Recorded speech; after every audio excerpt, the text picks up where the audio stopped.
Welcome to the Strange and Interesting Podcast, a show about folklore, the paranormal, urban legends, and pretty much anything else that I happen to find strange or interesting. I am your host, Al. In today's episode, we are going to be taking a look at a phenomenon that has frightened and fascinated people for thousands of years, and that is the shadow people. Our planet is home to a myriad of cultures, each one rich with tradition, religion, and folklore.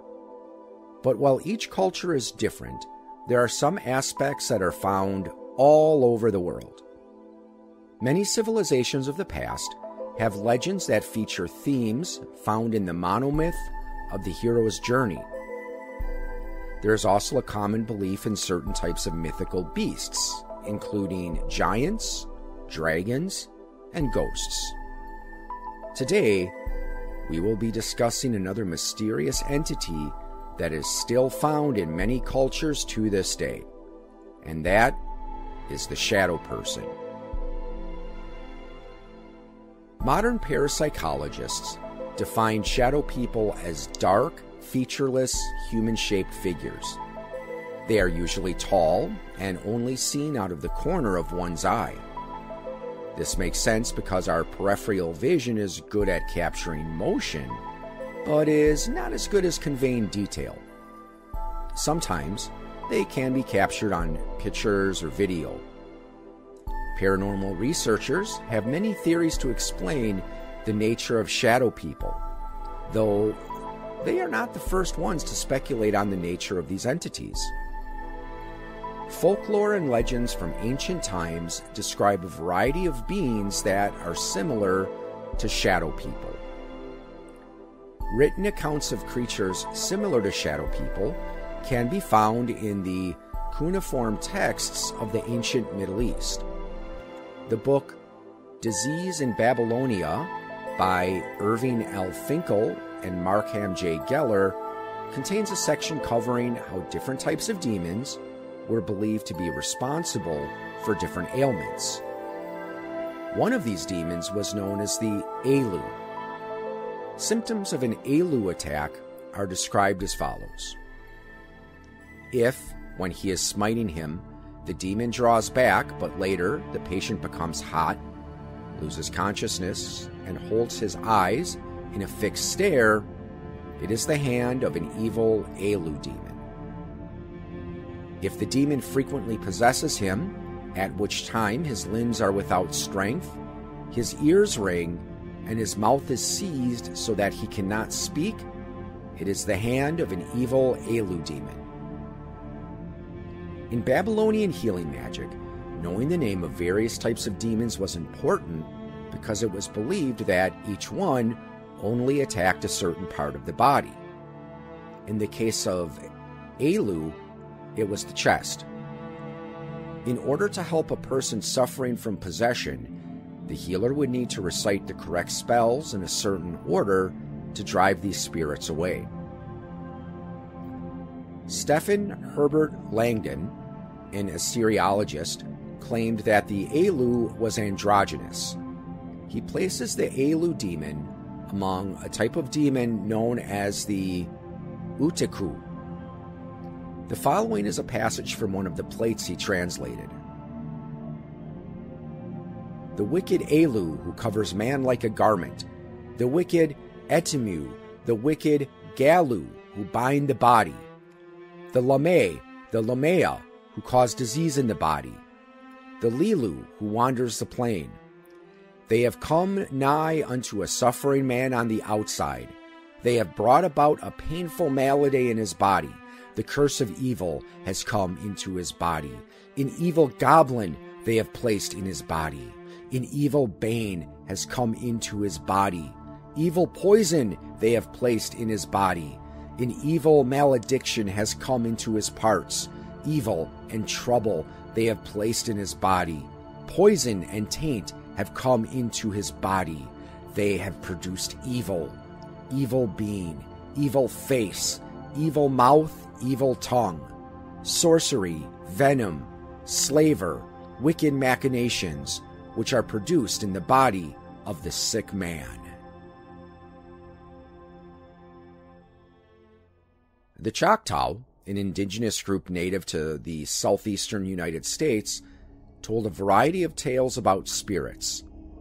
One of these beings was described as a large black soul eater, and some Choctaw will not even say his name for fear this will summon him. This being could invade the body of those who had evil thoughts or who suffered from depression. Left unchecked, it would devour the person's soul. Both the Greeks and Romans had a belief in entities similar to shadow people. The Greeks called them shades, while the Romans referred to them as manes. In ancient Greek religion, the souls of the dead would descend into Hades. The souls here led a bleak existence, not unlike the souls in the Norse Hell, Finnish Tuonla, and Hebrew Sheol. Later sources would claim that souls would be sent to different places depending on their deeds in life. The evil would be sent to Tartarus for punishment, and heroes would be sent to Elysium to enjoy a life of ease. Most people, though, would go to the asphodel meadows to simply exist. In ancient Rome, it was believed that one of three fates awaited souls of the deceased. Those who were good became guardian spirits known as the Lares. The evil became malevolent spirits called Lemures. Those who were neither exceptionally good nor evil became manes. Some researchers have compared shadow people to jinn, who were known in pre-Islamic cultures, though they were later incorporated into Islam. According to the Quran, jinn were made from smokeless fire. Folklore states that they have many powers, such as being able to fly, possess people, turn into various animals, and turn invisible. Jinn were often blamed for a variety of ailments, including mental illness, depression, and sleep paralysis. However, not all jinn were evil. While it was believed that they preferred to avoid getting involved in the affairs of men, they could be helpful and could even become Muslims. Finally, there is a generic being known simply as the night hag. There are many different names for night hags, as they appear in most cultures. Night hags were beings who would leave their bodies at night in order to attack sleeping people by sitting on their chest. Sometimes they were blamed for nightmares. A variation of this entity can be found in stories about the incubus and the succubus. Both of these creatures are demons that attempt to have sex with sleeping humans. The incubus is a male demon that goes after women, while a succubus is a female demon that goes after men. In general, encounters with a shadow person are not described as being pleasant experiences. Victims of a shadow person attack often report waking up to see a tall, dark, featureless figure in the corner of the room or standing over them. Signs of a shadow person attack can include pressure on the chest, trouble breathing, inability to move or speak, hallucinations, nightmares, and feelings of anxiety, stress, or fear. Some victims even claim they had to physically defend themselves, though this does not seem to be a common occurrence. The fact that these attacks are recognized in many cultures, including ones that never had contact with each other, has led to much speculation as to who, or what, shadow people are. The most common explanation is that these are demons or evil spirits. Another theory is that shadow people are the spirits of people who are astral projecting, Other researchers have speculated that they are aliens. As an interesting side note, people who claim to have been abducted by extraterrestrials are more likely to report having had shadow person encounters than people who have not had an extraterrestrial encounter. A more recent theory is that shadow people are actually people from another dimension. The theory goes that these beings have found a way to observe our dimension, but they are only able to exist as shadows in our world. While these paranormal theories are certainly interesting, there's more likely a scientific explanation behind these encounters. Certain mental illnesses like schizophrenia can cause hallucinations, as can drug abuse and sleep deprivation. Doctors believe that shadow person encounters can be caused by a condition called sleep paralysis. The following information is taken from sleepfoundation.org and explains how sleep paralysis can cause shadow person encounters. As a person drifts off to sleep, their body begins to cycle through two types of sleep: rapid eye movement and non-rapid eye movement sleep. During REM sleep, there is a heightened level of activity in the brain, and breathing, blood pressure, and heart rate increase. This is also the type of sleep characterized by rich and detailed dreams and nightmares. Paradoxically, during REM sleep, the body enters a state of temporary paralysis called muscle atonia. This state is likely a mechanism to prevent sleepers from injuring themselves by acting out their dreams. In sleep paralysis, the lines between sleep and wakefulness become blurred. As a person is on the edge of waking up or falling asleep, they become aware of their surroundings, while their muscle paralysis continues for a few seconds to several minutes. This means they can think, see, and breathe while they lie awake, but they are unable to move their body. When sleep paralysis is accompanied by a sleep-related hallucination, the person then begins to see, hear, feel, or sense changes in their environment that do not actually exist. The fact that the victim is awake and aware but cannot move leads to feelings of fear and anxiety. This further stresses out the victim and can intensify the experience. There are three types of hallucinations that often occur with episodes of sleep paralysis. The first type is called the intruder hallucination. This is the feeling of not being alone. The victim might see another person in the room with them, or simply feel like they are being watched. Next are vestibular motor hallucinations.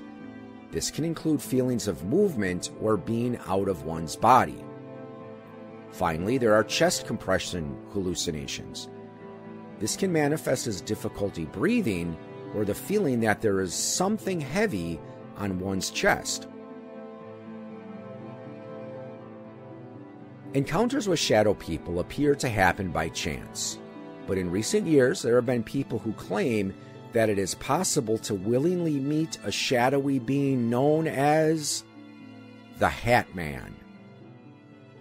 This process involves a readily available over-the-counter medication.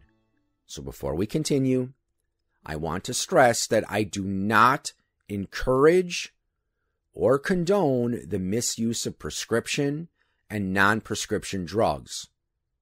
Doing so can have serious, even life-threatening consequences. The Hat Man resembles a shadow person in that he is a tall figure who seems to be made of darkness. He appears to be wearing a cloak or trench coat, but his most notable feature is his hat. The style varies, but it always has a wide brim. Many accounts of the Hat Man claim that his only facial features are a pair of glowing red eyes, though others say he lacks any notable features. Theories about the nature of Hat Man are similar to those involving shadow people. Some have even speculated that he might be the devil. The earliest mention of this figure on the internet dates to around 2008 or 2009. A man named Timothy Brown started the Hat Man Project. He shared a story about how he encountered the Hat Man in 1994 while staying with his grandmother and great-grandmother. Timothy was 14 at the time. It was late at night, and he was nodding off while watching TV. The door to his room was open, and he saw a dark figure in the hallway. The experience filled him with great fear. At first, he thought it was a burglar, but soon realized the being he was seeing was not human. In 2001, Timothy happened to catch an episode of a radio show, Coast to Coast AM, where the topic was shadow people. A guest on the show described his experience with an entity that resembled the one he saw at his grandparents' house. This inspired Timothy to start collecting stories about the entity in order to look for common characteristics between these encounters. Interest in the Hat Man increased over the years, then spiked in the summer of 2020. Around this time, a challenge began to circulate on TikTok called the Benadryl Challenge. Users were challenged to take high doses of this medication and film the reaction. The trend resulted in several participants needing to be hospitalized, and at least one teenager was known to have died from it. More recently, a teen lost his life from partaking in this challenge in 2023. According to people who wish to contact the Hat Man, a person needs to take increasingly higher doses of diphenhydramine, or DPH for short. The side effects of lower doses tend to be mild, such as drowsiness, dry mouth, and frequent urination. The participant will eventually start hallucinating. Those who have reached a certain dose often report having conversations with people who aren't there, crawling or itchy sensations on the skin, and blackouts.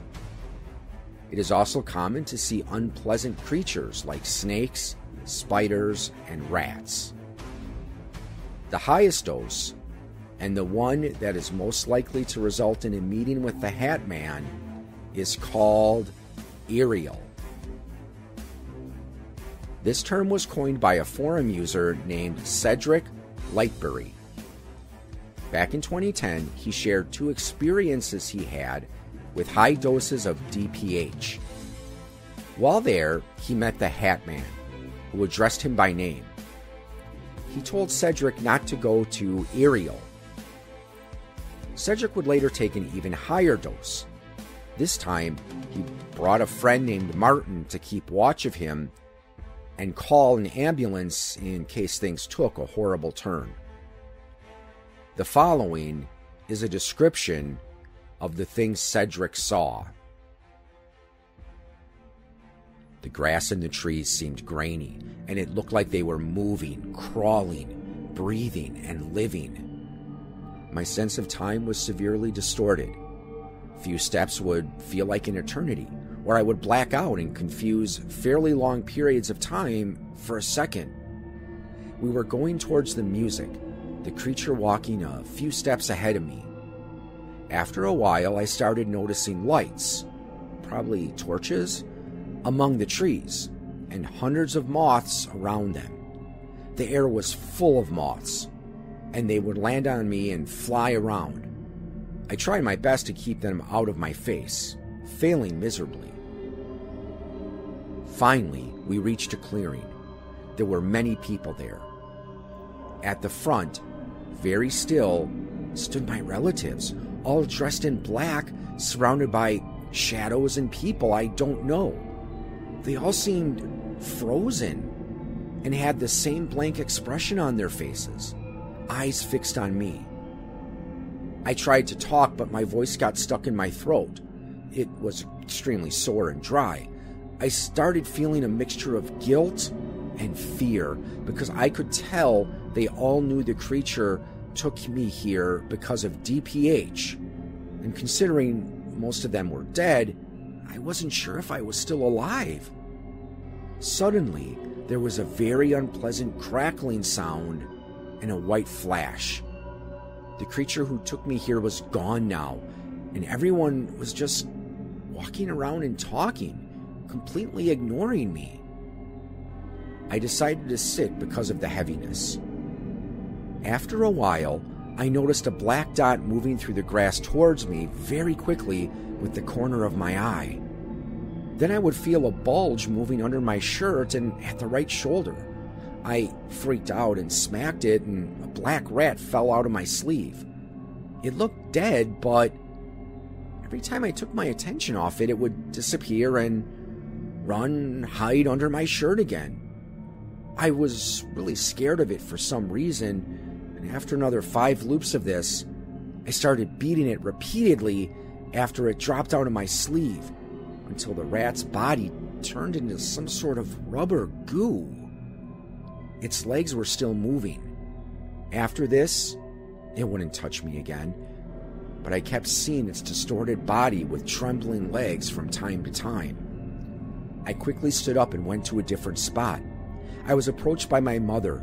She was crying. "Why did you do this, Cedric? We warned you." I told her not to worry and that I was going to be fine. Other people froze again, and I could hear voices saying, "We warned you." And, "What have you done?" Even though their lips weren't moving. The longer I looked at them, the more distorted they would get, until they had bug eyes and arms reaching the ground. Another flash followed. I was back at the front yard of my house and saw Martin standing by me. I assumed he shook me. He asked if I was all right and that I'd been standing here for ages. He had spiders in his hair. I tried to say yes, but I couldn't because my mouth was painfully dry. According to Reddit threads and wikis dedicated to the Hat Man, nothing else is known about Cedric other than the sharing of his experiences and coming up with the term Ariel.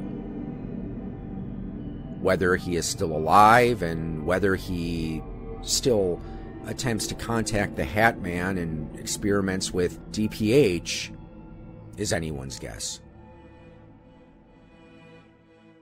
However, there is one type of shadow person that is entirely explainable, and that is the Brocken Spectre. This apparition is named after Brocken, the tallest peak in Germany's Harz mountain range. This peak has been associated with witchcraft and is also mentioned in Part 1 of Johann Wolfgang von Goethe's play Faust. Now to the Brocken, the witches ride, the stubble is gold and the corn is green. There is a carnival crew to be seen, and Squire Uranus will come to preside. So over the valleys, our company floats, with witches a-farting on stinking old goats. A Brocken Spectre appears as a tall, human-shaped figure. The apparition sometimes takes on a triangular appearance. The figure will often have a ring-shaped rainbow around its head called a glory. A Brocken Spectre is actually an optical illusion that occurs when a person is looking into a patch of fog or clouds with a light source at his back. They have been reported by people hiking in the mountains. In this situation, the person is looking down the slope of a mountain with the sun at his back. This causes the person's shadow to be cast onto the fog or clouds. If there's nothing near the shadow that can serve as a point of reference for scale, the specter can look much larger than it really is. The rainbow-shaped ring is caused by sunlight refracting off of water droplets. It is actually a neat occurrence, and I recommend doing an image search for Brocken Spectre. There are also many YouTube videos documenting this phenomenon. In conclusion, we may never know if the Hat Man and shadow people in general are supernatural in nature, or if there are perfectly logical explanations. But they are certainly strange and interesting. Thank you for listening.